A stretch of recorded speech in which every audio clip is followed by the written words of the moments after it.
CGI spectacles, beautiful kit bash scenes, Spy Kids quality green screen, cringe fan service, two kids dancing in a Bollywood music video, most obvious assassin, underprepared teens trying to kill the Fire Lord. Hey cool, that's that kid from the Reanime YouTube channel. That's pretty neat. Okay, let's do a quick recap. A group of rebels make a failed attempt on Ozai's life. Azula reveals herself and they get fried. Team Avatar goes to Omashu. They meet Jet, the Mechanist, and his son Teo. Omashu seems to be in chaos due to a random explosion. As Sokka builds a relationship with the Mechanist, Katara gets to know Jet and the Freedom Fighters. They expose the Mechanist smuggling plans to the Fire Nation. They take down Fire Nation cronies, and Jet helps inspire Katara to augment her waterbending. Meanwhile, Aang and Teo investigate who's behind the bombing and discover that Jet and company are the culprits. After tension occurs between Katara and Sokka, Katara discovers that Jet and the Freedom Boys are going to assassinate the king. As Katara and Sokka go to stop them, Aang engages in a fight with Zuko, and a chase ensues through the city of Omashu. Katara saves the king, and Zuko and Aang's chase is interrupted by Omashu soldiers. Iroh and Aang are caught, and Zuko escapes without the city walls. Oh,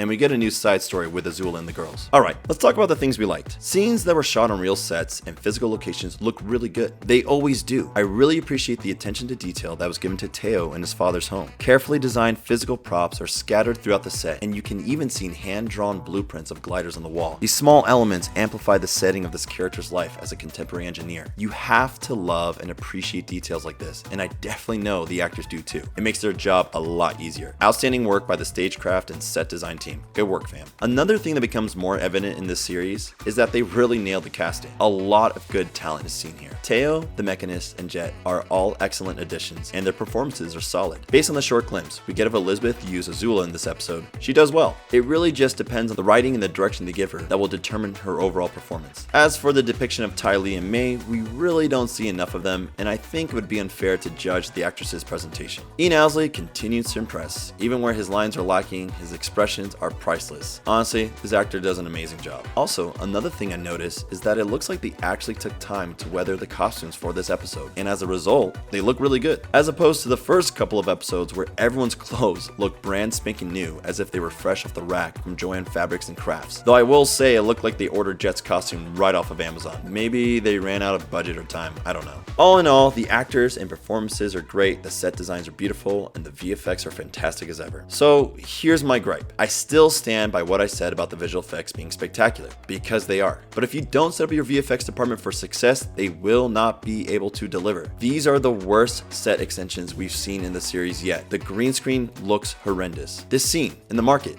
is so bad. Based on less than believable shadows, you can tell they're clearly on a stage. The ground is completely artificial and the surrounding textures are flat. It's laughable how cheap this looks. The production team didn't seem to know what direction the light sources should be placed. Why does this look like a shot right out of Shark Boy and Lava Girl? Why does this look like this? Guys, come on, this is 2024. We got this. DNEG, or DNEG, is the same VFX company that delivers stunning visuals for Dune. Also worked on Netflix's Avatar. So where's the discrepancy? Why does this look so much better than this? Like I said, this is clearly a production issue and not post. Previds needs careful planning and time to be executed. But part of me gets this feeling that Netflix just wanted to push this thing out. It's very evident in the lack of consistency in the visual effects.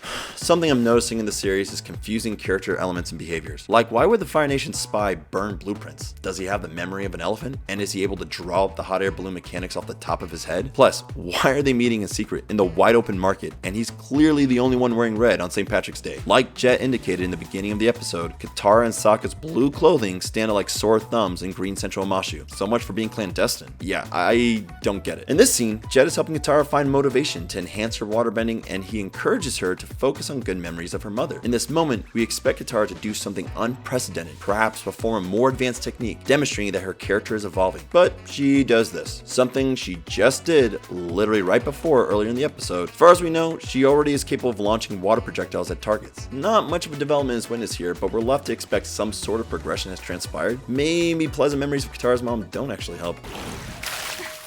Bad advice, Jet. Bad advice. Also, waterbending doesn't appear to be hitting with much impact. Something that comes to mind is adding a little more bass to simulate weight and power. I don't know, maybe be a little more creative? This guy is acting like he's taking heavy hits from splashes that seem as perilous as water balloons. At this point, might as well just use super soakers. Oh, Buffy! But the most ridiculous and confusing behavior we see in this episode was written for Iroh. After he convinces Zuko to retire his attempt to capture Aang, They're obviously in the clear when Iroh suddenly urges Zuko to escape and ejects a mighty fire blast skyward meant to work as a distraction. It seemed like an unnecessary sacrifice for a scenario that they were evidently going to escape regardless. This just makes it obvious that the writers use Iroh's sacrifice to force a story plot, and that just comes off as lazy writing. In conclusion, I'm sorry if this seems so nitpicking, and honestly these offenses would be forgivable if the writing were solid, but it's not. It feels like the writers were just trying to accelerate the plot, and we're left with character motivations and story elements that feel weak and rushed. Sadly, this has been my least favorite episode thus far. Altogether, it was not properly planned, leading to lackluster visual effects, clunky character development, and contrived narratives. And as always, yours truly, exposition galore. With that said, we really want to know what you guys think. Do you really think this is the best we could have gotten? Do you think they could have done better? Do we really need to use the 2010 film as a standard of what could have been? Anyway, if you think we're still full of crap, let us know in the comments below. We'll bring our pitchforks and we can fight about it. Also, be sure to check out a review of episode 4 releasing next week. So be there or be square. It's gonna get gritty.